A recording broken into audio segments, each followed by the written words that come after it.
dubbadha. Waa hunda dura baga rabbiin rakkoof bal'oo hedduu booda deebisee wal nu agarsiise. Akki keessa turre akka deebinee wal arginu miti. Garuu rabbi injifataa dhugaan injifattuudha.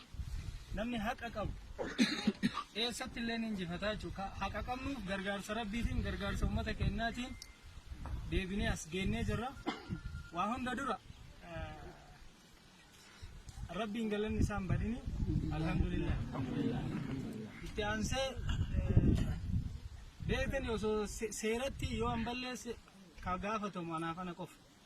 Garuu seerri waraqaa irra malee lafarra waan hin jirreefi yoo anis balleesse nama biraa gaafatamaa jechuudha. Kanaaf maatiin ilma shan mana hin jirre keessaa tokko irra galee jira. Warri hafanis ulfinna kanaa oliitiin galu shakkiin qabu. Gaaf tokko ulfinna kanaa oliitiin injifatanii galu. Waa hunda dura warri bakka garagaraa irraa dhuftan sochii qeerroo baalee hedduu galateeffachuu barbaada. Sochii qeerroo baalee jechuun waggaa 7 irraa dura anis gaafsan biyya Arabaa kanan jira. Ijoollee muraasa taanee walitti gurmeessinee sochii kana gaggeessaa turre. Haga hidhamutti biyya keessa sochii kana ana hoogganaa ture. Har'a garuu bakka bu'aan kiyya hedduu jira jechuudha. Biyya alaas ijoollee waan kana waliin jalqabnee waliin waan hedduu gaggeessaa turre. Dargaggoo mataanii biyya Arabaatti nu bira wareegaman jiru rabbi isaanii araaramu. Kanaaf sochii qeerroo baalee baay'ee galateeffachuu barbaada. Inni biraa immoo ijoolleen abbaa kararraa dhuftan dhugaa qabdu anumatti ilma keessan isaniif dhuftanii maqaa kiyyaa fi maqaa warraas jiru hundaan hedduu galatoomaa isiniin jedha. Inni biraa suuraa gurraacha kana argitu abukaatoo kenna ture. Akka gaaf nu hidhamneetii birrii takka osoo hin kafaliniif haqa Oromootiif isin ummataaf dhaabbatan jechuun nu faana dhaabbataa ture jechuudha. Garuu diinni jabaan barbaadu namatti ajjeesee jechuudha. Abbaa ajjeesa rabbitu beeka. Haqni Abdul Jabbaar Huseen oolee bulee gaaf tokko akkuma nu injifannee baane haqni isaan injifata. Abaqaa kenna ture. Yeroo hedduu nama duuba taa'ee waan hedduu seeraan nu gargaaraa ture. Har'a ajjeesanii jiru. Isa du'e malee qabsoon Oromoo hin duune.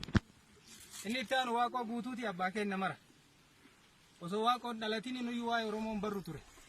Isatu an Oromoodha isinis Oromoodha jedhee Oromummaa nu barsiise. Inni kun immoo Hacaaluu Hundeessaa namni hin beekne hin jiru. Hacaaluu ajjeesanii hooggantoota qabsoo Oromoo hunda hidhanii qeerroof qarree bakka hedduutti ajjeesanii har'a immoo dhugaan oltee bultee injifannee as geenne. Kanaaf hedduu galatooma.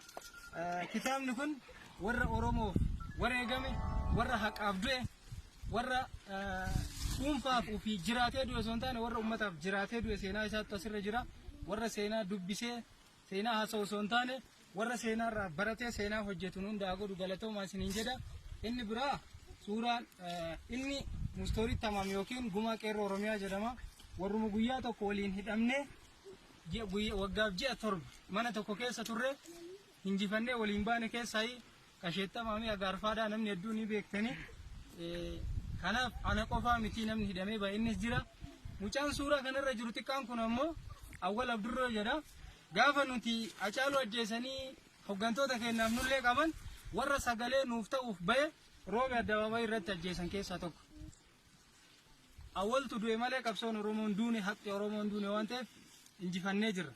Haji Adam Saaddoo immoo abbaa icciitiiti jechuudha. Seenaa gabaabduu takkaan isinitti himaa. Gaafa bara 1952-53 Jaanoo yookiin Haile Sillaasee irraa jaartii fi ilmi isaa duuteedhaan bara 1952-1953 yeroo san warri burqaa jedha warri amma bulchaa akka godinaa kun beektan taaziyaatti dhaqan Haile Sillaaseetti namni Guraagee Gabra Sillaasee jedhamu tokko ol ka'ee du'aa godhe.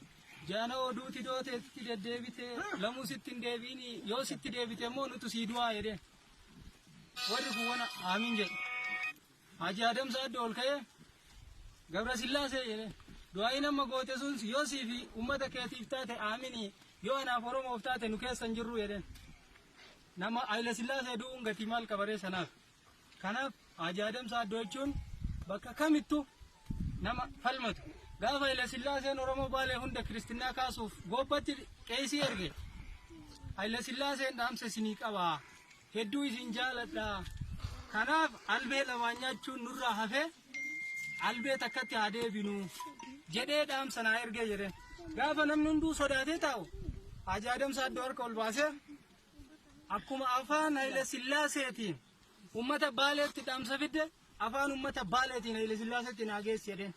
Hedduu si jaalanna, hedduu si kabajna, amantaa kennallee jaalanna. Nutu sirra baay'eedha kootti atu muslimummaa fudhadhu. Yoo hin ta'in immoo atillee kiristaana ta'ee jiraadhu, anillee muslima ta'ee jiraadha. Itoophiyaa waliin itti fufsiifnaa waan jedhu kaayeef jechuudha.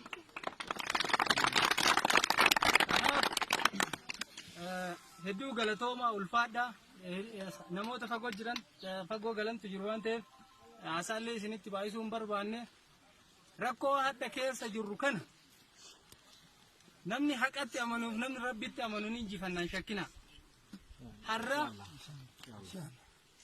abbaa fedhe haa ta'u warri har'a an dararameera dararamuu kiyyatti hin gammade osoo diinni nan dararin yaanuu naman ta'u ture. Osoo diinni nan rakkisiin yaanuu naman ta'u ture. Gaafa asiinaariyaan gaafa rakkoo meeqanarra geettu rakkoo san dandamadhee